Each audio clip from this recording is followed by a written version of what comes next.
Good afternoon, everybody. Uneducated Economist here. In this video, I wanted to talk a little bit about the neutral interest rate, or the natural interest rate, or what the Federal Reserve can refer to as R star. Now, I'll leave a link down in the description to the Federal Reserve's description of R star, or the natural interest rate, and what this really means for the Federal Reserve and for the economy. Now, the natural interest rate, or the neutral interest rate, this is where the Fed funds rate is neither restricting nor accommodating the economy. It's neutral.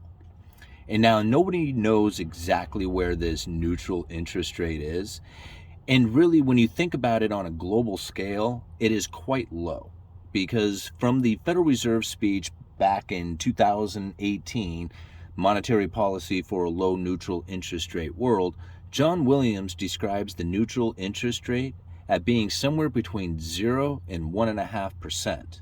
And now this is typically a much lower interest rate than what the economy had experienced previously to the last 50 years, right?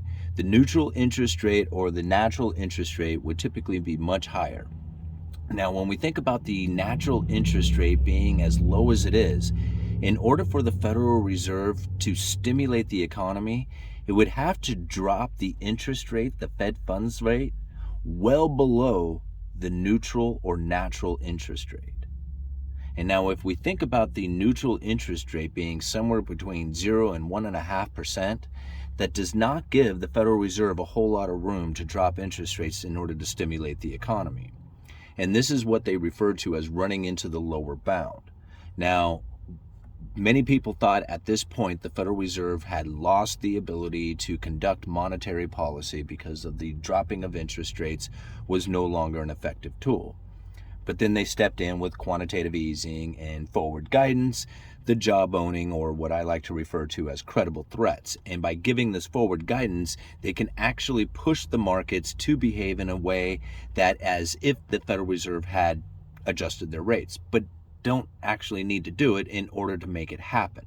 They just need to literally put out the information that they are thinking about doing it and put it out there in a credible way that actually gets the markets to move. Now, it does need to be credible enough that they will actually do it, but it doesn't necessarily have to be done. It just needs to be said that it's going to be done, and the market has to believe that they would do it. Now, a great example of this was the special purpose vehicles. I bring this up a lot during the pandemic. Now, it's one of the best examples of a credible threat where the Federal Reserve had set up a lending facility to backstop just about every single corner of the financial market. Now, one of these particular backstops was a special purpose vehicle, which is an entity separated from the Federal Reserve and the Treasury, and it was called the Corporate Debt Lending Facility. They funded this thing with hundreds of billions of dollars and then put out the narrative, put out the news media that they were going to be buying corporate debt. This sparked a lot of people's attention, and they were pointing at the Federal Reserve saying they are going to be picking the winners and losers. This is the Federal Reserve now playing in the bond market. And a lot of people saw this as an opportunity to attempt to front run the Fed. They figured if they could buy into these bonds, these corporate bonds, before the Fed did, as the Fed prints up money or has this printed money buying into the corporate debt, that it would drive the prices of the corporate debt up and the yields down. If the corporate debt goes up, the people who had front run the Fed would be able to then sell the bonds back into the market to the Federal Reserve for a higher price. This is what a lot of people were perceiving. And so if the Federal Reserve was going to be there with hundreds of billions of dollars in this special purpose vehicle, the market was going to take advantage of that. And what had ended up happening from it is the markets jumped into the market, started to buy up a lot of these bonds with the idea that the Federal Reserve was going to be buying in with the special purpose vehicle, and the Fed hardly bought any at all. They did establish the credible debt threat by buying a little bit of it, but for the most part, they hardly bought any at all. That was a way that the Federal Reserve was able to get a lot of funding into, or in the Treasury, and the government too, to get a lot of funding to the corporations without actually having to print up money and hand it over to the corporations, bailing them out. This is a reason why I feel a lot of times that if we look at the recession today, or at least what should be a recession today, is not quite what we would experience typically when you have a downturn, because the corporations had already got their funding at low interest rates during the pandemic. Those who are not viable companies, or say the zombie corporations who can no longer adjust or cannot adjust to the higher interest rates by rolling debt into new debt, are going to find themselves in failure, much like we're finding with the property developers over in China. Now, when we step back to the neutral interest rate and we think about the Federal Reserve raising interest rates well above the neutral interest rate, that's little gap between the two is what's restricting the economy. Now, as time goes on and the interest rates are elevated, the natural or neutral interest rate begins to rise. Right? It starts to follow the expectations that are out there for the future.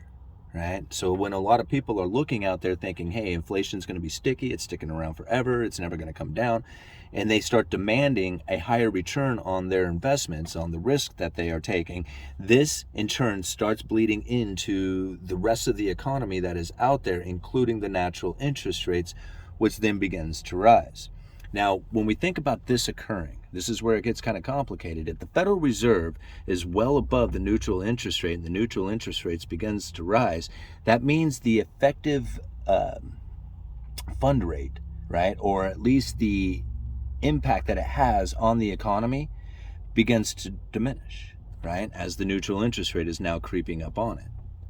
Now, if this continues, then eventually the neutral interest rate will find its level, where it's just like neither, this is the natural interest rate that the economy is finding. The Federal Reserve would then have to move their Fed funds rate to that natural interest rate in order to neither be restricting nor accommodating the economy. But nobody knows exactly where the neutral interest rate is or where it's going to land, right? It's going to be hopefully somewhere in between there is what the idea behind it is. So this is another reason why you're finding the Federal Reserve stalling out on their Fed funds rate, is because they want to see where that natural interest rate ends up landing. Now, again, there is no real way of telling what the natural interest rate is because nobody can tell you what it is today.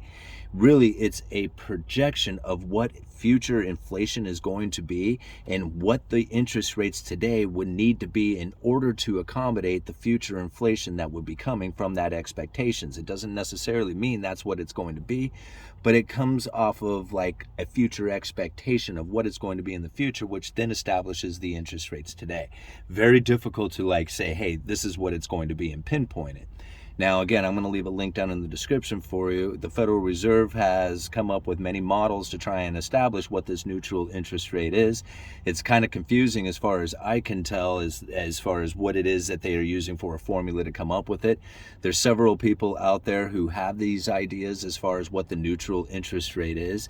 But again, it's a lot of kind of guesswork as far as what the future inflation expectation is going to be and what the interest rates are today to accommodate the economy well above that neutral interest rate. Man, does all that make sense? I don't know if I got that right. But it's confusing to say the least. Going into the future, if the Federal Reserve continues to maintain elevated interest rates, it will start pushing the neutral interest rate up. If the neutral interest rate rises significantly towards the Fed funds level at where they are currently, the ability to stimulate the economy again below the neutral interest rate will then give the Federal Reserve some more ammo. It's one of the reasons why they're going to keep the interest rates elevated for a significant amount of time, is they're trying to raise that natural neutral interest rate up to a higher level so that during the next downturn, they would be able to significantly stimulate the economy by dropping interest rates well below the neutral rate without running into the lower bound of zero. Because once you cross zero, you go into negative interest rates, and then that starts creating a whole other issues on top of it. So, Uneducated Economist, you let me know.